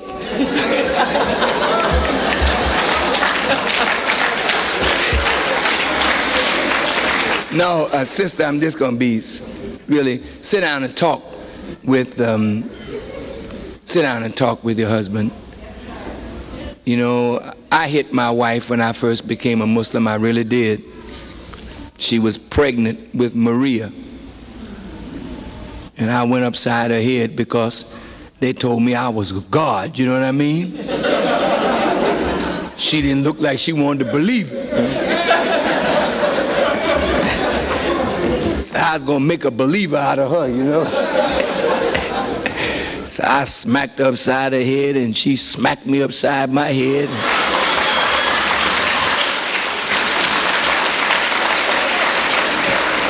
And it seemed like I got some sense because I never did that again. And I felt so bad, brother. After I hit her, and she was pregnant with my child. When I walked out that house that day, I felt lower than a worm. There's not a real man that feels good beating on a woman. Mr. Farrakhan, can you explain why Allah gave the woman an intuitive nature, and is this the covering that is made for the man? I only have a few more questions and that's it. Very quickly. Allah didn't give her any more an intuitive nature than He gave you. But when He takes something from you, He increases other things that you have. I've seen people who lose power in one arm, but then they get extraordinary strength in the other one that they have. Right? If you lose sight, you get an increase in hearing. Right. And even in smelling. He increases you. The black woman has lost something. You know what she's lost? She's lost the value of a good man. Yes, sir. She don't have a man to comfort her, to guide her, to protect her. She's really out here alone. Yes, sir. With your children and mine alone. So when a woman is deprived of a man, then God has to make that up for her. So He forces the woman to come to Him. Mm-hmm. This is why black women fill the churches. It is because they have become more reliant on God than the man, because they had no man to rely on, so they put their trust in God. And in putting their trust in God, He answers them in His own magnificent and peculiar way. They have an individual relationship with the Creator. I mean, sisters, if I talk to you as women, you would know that I know what you go through. Because you have to have a special relationship with the Creator. In order to make it in a world like this, you got to talk to somebody, and you ain't got nobody to talk to. So when your children are sleeping, you in the night talking to God. Yes, laying up in your bed, I mean, wish there was a man there to comfort you, but he's not there. So you got to talk to God. God, so and so and so and so, and Lord, so and so and so and so. Lord, you know I need so. And the next day or so, you go out and you find what you've been praying for, and you say, Lord, thank you, Lord. And your relationship with him just gets stronger and stronger. And the stronger her relationship gets, she begins to rely on God so much and to seek him so much, she develops an intuitive skill, which develops into extrasensory perception. And this is why you have women everywhere you go. You don't ever hardly see a man setting up a shop as a reader. The readers are women. Have you noticed? You all are the ones that say they're born with the veil. It's the women, not the men. Because you are forced to rely on God, and whether you know it or not, as crazy as our people are, you got a very special relationship with the God. And I mean, you go into the church, as I do sometimes. I love to just sit down and talk to the mothers of the church. Sometimes I meet them, not in the church, but I meet them in other places. They don't know necessarily who I am. And I talk with them. I mean, they're very wholesome. These are women that can talk to you about God and hold you spellbound. Right. See? And then they can feel you and say, boy, yes. You know, yes. I can feel something about you, child. You say a few words, I can see God is in you, boy. Yes. And before you know it, old people will start telling you things. But the people that are doing it is women. And if God didn't take your man from you, you wouldn't have known the kind of powers that you really have. And it's your powers developed by the absence of a man under oppressive men that is what's going to force the world to recognize that God comes in a woman too. Heavy. Yes, sir, brother.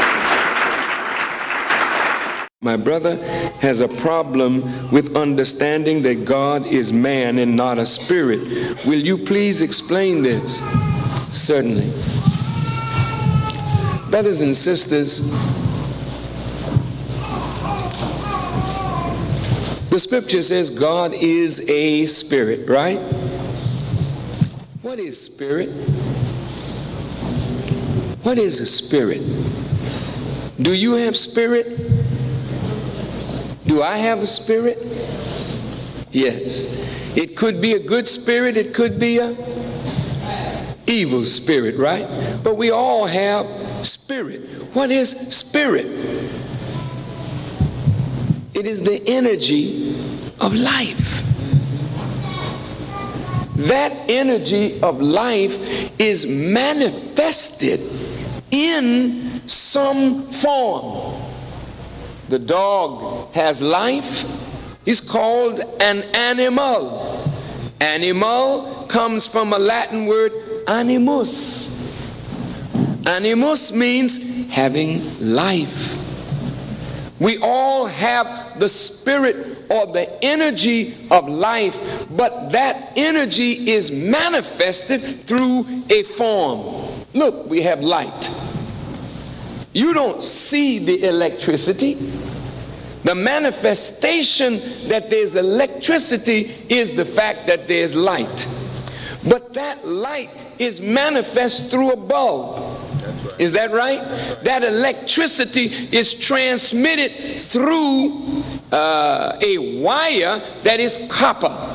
Is that right? Right. If you don't have the copper, you don't have the means to transmit the energy. That's right. Or the current. By the same token, God's energy is transmitted through the physical creation. That sun out there, can you see it? Is it real? Yes, sir. Is it energy? Yes, sir. But it's physical, isn't it? The moon, the stars, you are surrounded by energy. All around you is energy, but that energy is manifested in a physical reality. So it is with God. The scripture says of the Bible, I'm quoting Bible now, Abraham, and I think it's the 18th chapter of Genesis, Abraham was in the plains of Mamre, and 3 men came to Abraham, and one of them was the Lord. Not a Lord, but the Lord. And Abraham, the father of monotheism in the modern context, Abraham said, "My Lord, if I have found favor in your sight, pass not away from my door." Sarah came out from the tent and said, "Lord, sit down. Let me fix food for you." The Lord had something to sit down on, and the Lord had a stomach to partake of food. Yeah, God always was, God is, and he shall always be manifest in man and woman and in us. You may believe it or let it alone. But you can sit in your house and pray for that mystery God to bring you bread. But if God don't send a man in there with some food, you be there dead, waiting for a mystery to drop something down on you.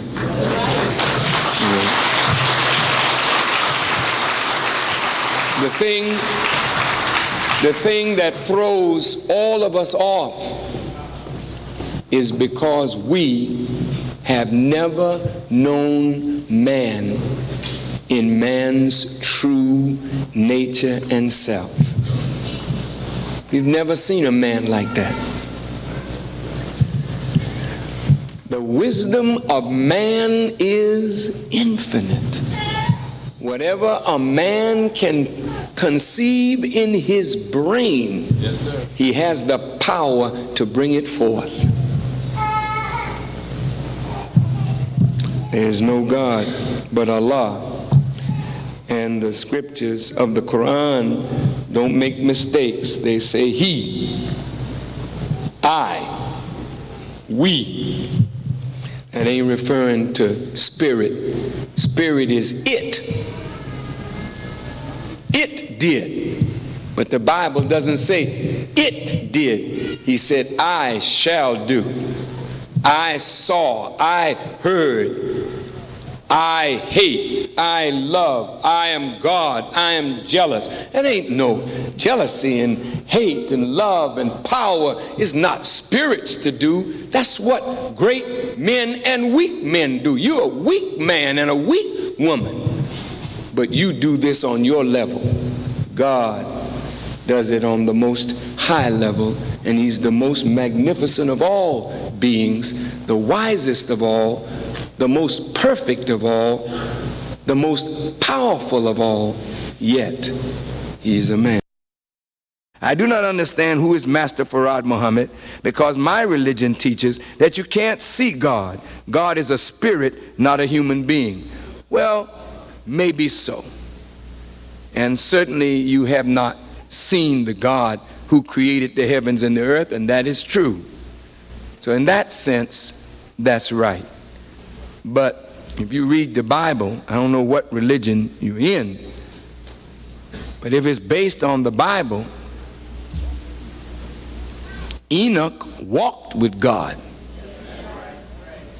Moses saw him and spoke to him face to face as a man speaketh to his friend, according to the Bible. Abraham said 3 men approached him, and one of them was the Lord. And Abraham addressed this man saying, Lord, if I have found favor in your sight, pass not away from me. And then told the Lord to sit down. And then went and talked to Sarah, told Sarah, fix some victuals because the Lord may be hungry. Good, that's right. I don't know what God you're referring to, because he said Adam heard him walking in the garden.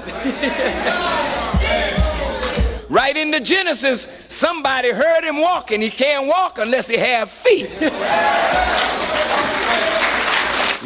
read the Bible, it said his eyes behold the good and the evil. The wicked, their wickedness stunk in his nostrils. The mouth of the Lord has spoken it. I have heard your moaning and your groaning. Look at the book. My arm is not too short that it cannot save. And on his thigh was written King of Kings and Lord of Lords. And on his head was a crown.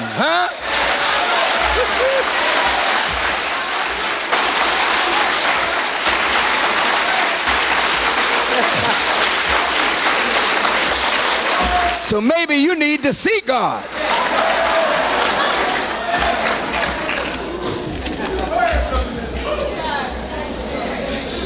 Who is God? Allah or man? Or are they one in the same? Please explain. This is a beautiful question.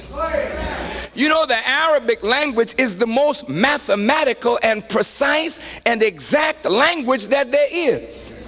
This is a revealed book. Nobody but God spoke the language in the ear of the prophet.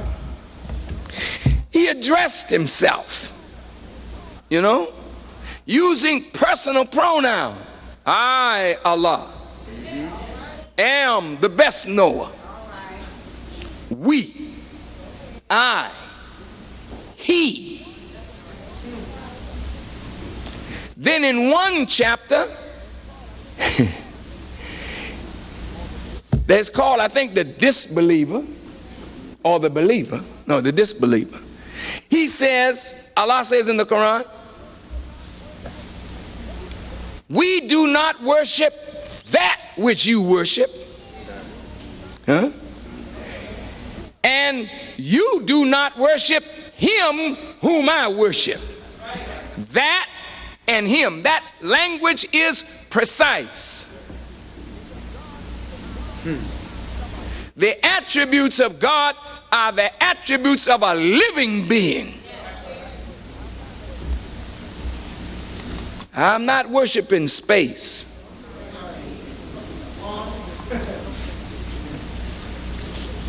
I don't think you should either. How did Allah God appear in the person of Master Farad Muhammad? Was Allah a spirit before entering? Wouldn't that make Allah a spook? Where is he now? And are we to pray and worship Master Farad Muhammad? All of these are very excellent questions. And they're not only questions on the mind of sincere and committed Muslims, particularly Orthodox Muslims, but they are questions on the mind of any believer in God. So let us get to the answer. First, we must understand the nature of this universe in which we live. Allah is the creator of all that we see. And there is a world that is seen, and there is a world that is unseen. Everything that you see is related to something unseen. You see the earth, but you don't see the power that controls the earth. Is that true? The Quran says that you see the planets floating on in their orbits. They're not upheld by any pillars, but yet they are upheld. And the power that upholds the planet that is seen is a power that is unseen yet real. Okay. Now, the majesty of the unseen is manifested by what you see. If you did not see the planet, see the sun, see the moon, see the stars, you would not look for the power that created it. So it is the seen that leads you to discover the unseen. Am I making sense? Now, when you look at the sun, 93 million miles from the earth, huge ball of fire, 856,000 miles in diameter. The sun is also moving by a power, but the power that moves the sun is unseen. But the sun represents the unseen power that you don't see, but is manifested through what you see. All right. The smallest particle of matter was known to be an atom. In the atom, there are electrons, neutron, proton, still particles of matter, so minuscule that you cannot see it with the naked eye. Now the scientists have broken the atom down into even smaller parts called a quark. This is what they call Q-U-A-R-K. But this is a tiny particle of matter, but yet even the tiniest particle of matter has an unseen force that is moving that matter. Okay, now that we clear that, the Honorable Elijah Muhammad taught us that the most mysterious force in the universe is electricity. You do not know the beginning of electricity, and you can't find the end of electricity, but electricity is in everything. But now, here we have lights. But these lights are manifestations of a power that is unseen.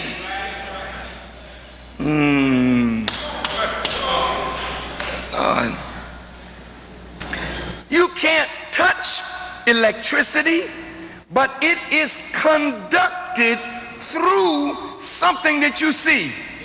The best conductor of electricity is gold and silver, but it's too expensive to put gold and silver in a building to conduct electricity, so they put copper wiring, right? Electricity does not wear out, but copper does. Talk to me. Okay, now, what am I saying? Even when the copper wears out and there's a shortage in the bulb, you don't say electricity has worn out. You just say the copper has worn out. We replace the copper, but you don't replace electricity. Come on, talk to me. All right, we're talking on God now.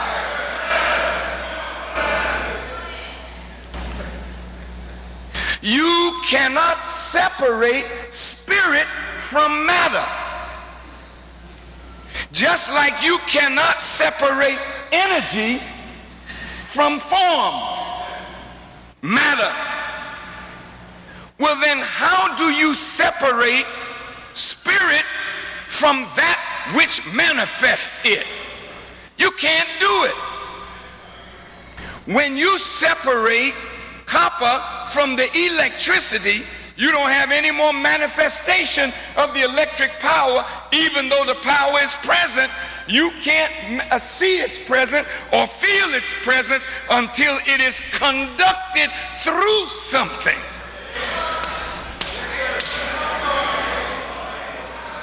Master Farad Muhammad was born of a woman in 1877. Stop right there. Well, if this man was born in 1877, he cannot be the originator of the heavens and the earth. When we say our prayers, we say, surely I have turned myself to thee, O Allah, to him who originated the heavens and the earth. You didn't say to it who originated the heavens and the earth. You said what? To him. Him. This Quran is a book based on the highest principles of mathematics. The language of the Quran is mathematical. If it came from God himself, surely God knows himself better than we know him. So if God uses pronouns, I, Allah, am the best knower. I, Allah, am the seer.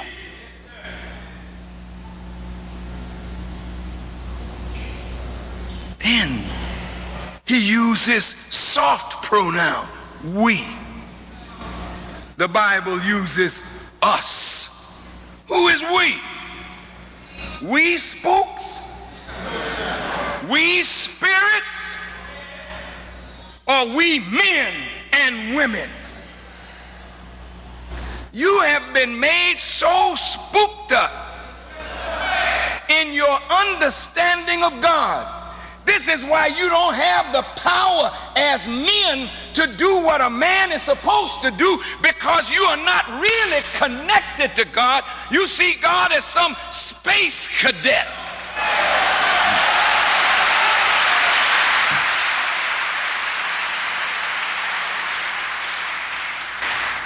The Bible says, let us make man in our image and after our likeness. Are you made in the image and likeness of God? What are you? What are you? You a man? Oh, really? Sure you are. You are also a little God. You are the only creature in the universe that has the power to think, to vision, to will, and then bring into existence what you vision. The sun can't do it, the moon can't do it, the stars can't do it, the mountains can't do it, the lakes and the rivers can't do it.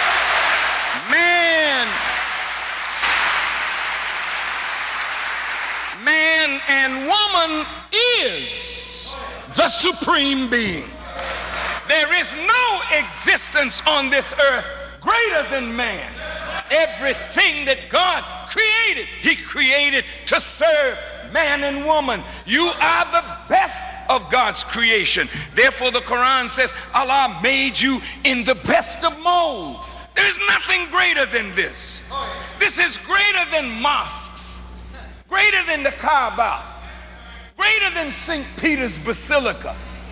But it is temporary like the copper. It wears out, but the spirit never wears out.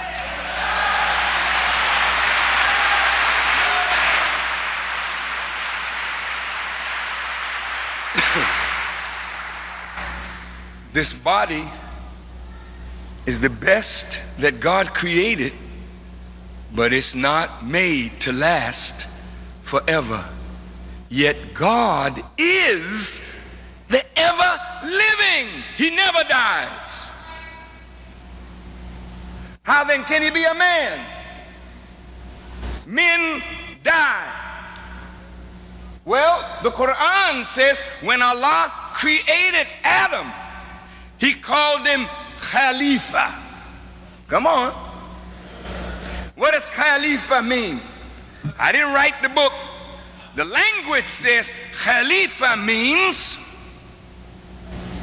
one who takes the place of another who has died. Khalifa means successor.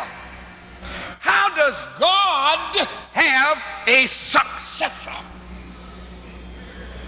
We don't understand.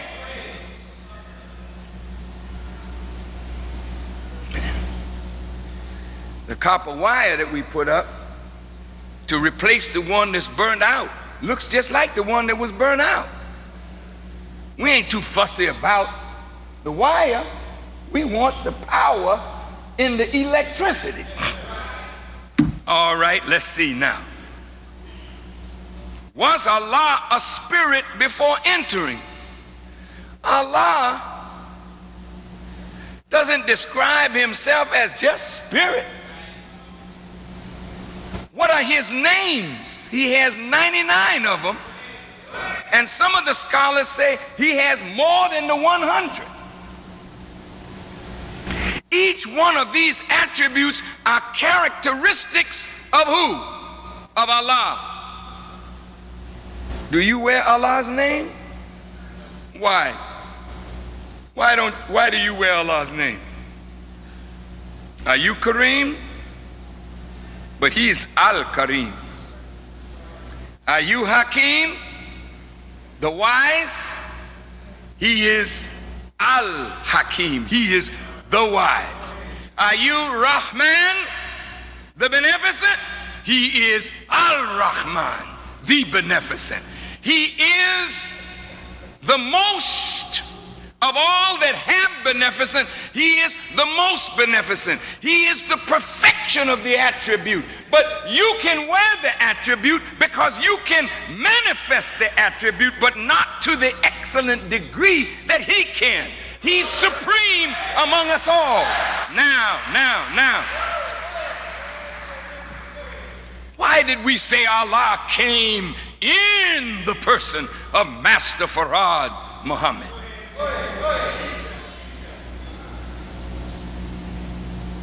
When you know that Allah's attributes are beneficent, merciful, the giver of life, the raiser of the dead, the grantor of security. He is Rabbil Alameen. He is the one who nurtures a thing and makes it attain stage after stage until it reaches its eventual perfection. And then some. He is the peace. He is the grantor of security. He's all of these wonderful things. He's the bountiful, but he's also the destroyer. He's the avenger. All of this is in you. It's in me. But you can only avenge and destroy to the limit of your power. Since he is all powerful, he can avenge all and destroy all. He can.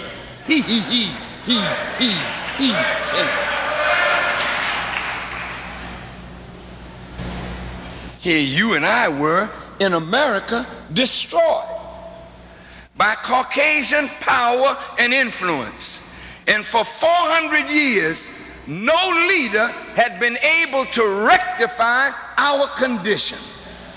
Master Farad Muhammad came. I never saw him. I never met him. But I am the beneficiary of his beneficence, his mercy, his knowledge, his power, his ability to give life, to raise the dead, the grantor of security. Here I am in the midst of my enemies, and a table is spread before me. None of you can claim to be my teacher. The world did not know what Master Farad Muhammad gave to the Honorable Elijah Muhammad. You just didn't know it. You didn't know there was life on 7 or 9 of the planets and they are inhabited by life. You didn't know that till Elijah Muhammad said it. You didn't know that the moon was a part of the earth 66 trillion years ago until Elijah Muhammad said it. You didn't know the diameter of the universe until Elijah Muhammad said it. Now everything that he said, the scholars are bearing witness to it, and he only went to the 4th grade of school. Well, who taught him? You didn't teach him. I didn't teach him. The University of Chicago didn't teach him. Harvard didn't teach him. Oxford didn't teach him. So whoever taught him knows better than anyone else who teaches. So if Allah says, I am the best knower, then I got a right to say Allah came in the person of Master Farad Muhammad.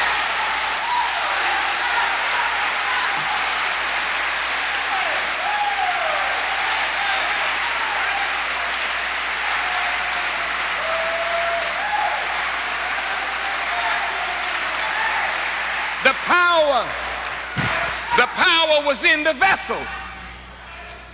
We don't worship the flesh. We worship the knowledge, the wisdom, the power that is eternal. The flesh is gonna die, but the power lives. What is in me? It's the same thing that is in him. He put it in the messenger put it in me, and I'm putting it in you. But one day, all of us will pass away, but the knowledge won't pass away. You just like copper, you broke down under the power of the electricity. It'll be here, doctor. God travels in this body. These bodies is the real house of God.